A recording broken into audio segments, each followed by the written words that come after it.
Dementia Researcher with a blog and a rating. The core academic skill of receiving feedback. One thing I can say about myself is that I have had to practice receiving feedback. I don't think anyone finds it easy, but I have learnt to practice my responses to this. In fact, I continue to practice how to respond now. Yet I know that feedback is a critical academic skill that I couldn't live without.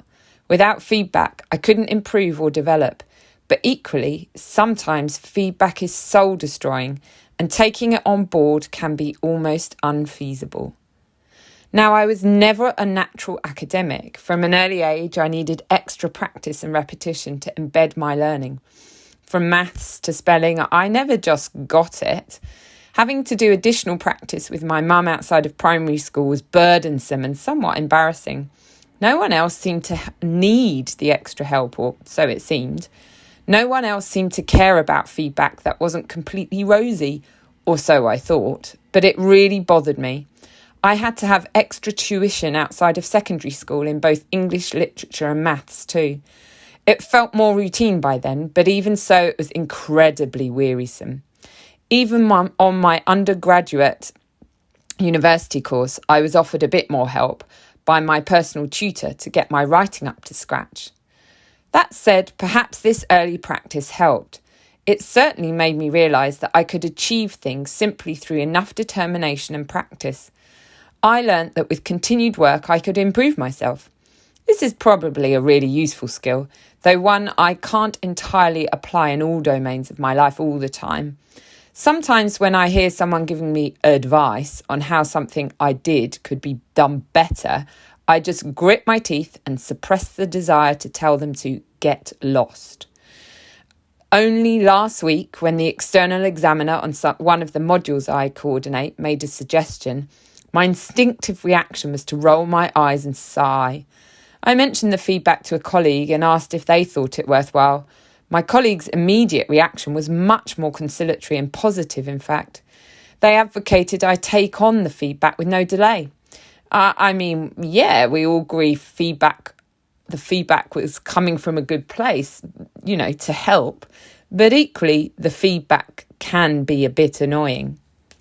The same week, I had to have a conversation with one of my children about this too. They're finding feedback hard and getting into real trouble. After a long conversation, we've come up with our own taxonomy. Feedback that is a threat to your personhood, an insult, is not worth reacting to. Walk away and tell a responsible adult. Do not waste your energy on a bully. Feedback that is intended well, but could pose a threat to face, i.e. be a bit embarrassing or frustrating or tiring. In this case, focus your energy, try not overreact, breathe. It is coming from a good place and it will help. Use it. Perhaps debrief to somebody later, but use it. Finally, friendly critique. Perfectly pitched and makes you feel good. Use it.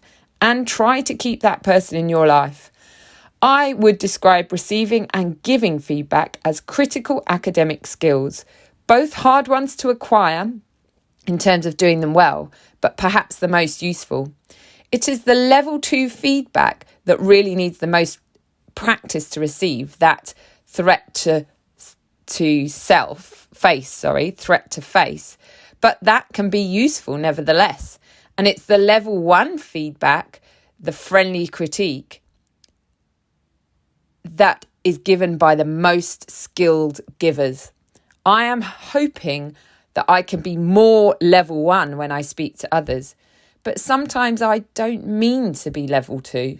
This realisation also makes me realise how hard it is to give feedback. Giving feedback takes practice. I now find it helps me to remember that we're all human, even if we are academics. So be kind and keep trying. Thank you for listening. Join the Dementia Research bloggers and share your own views.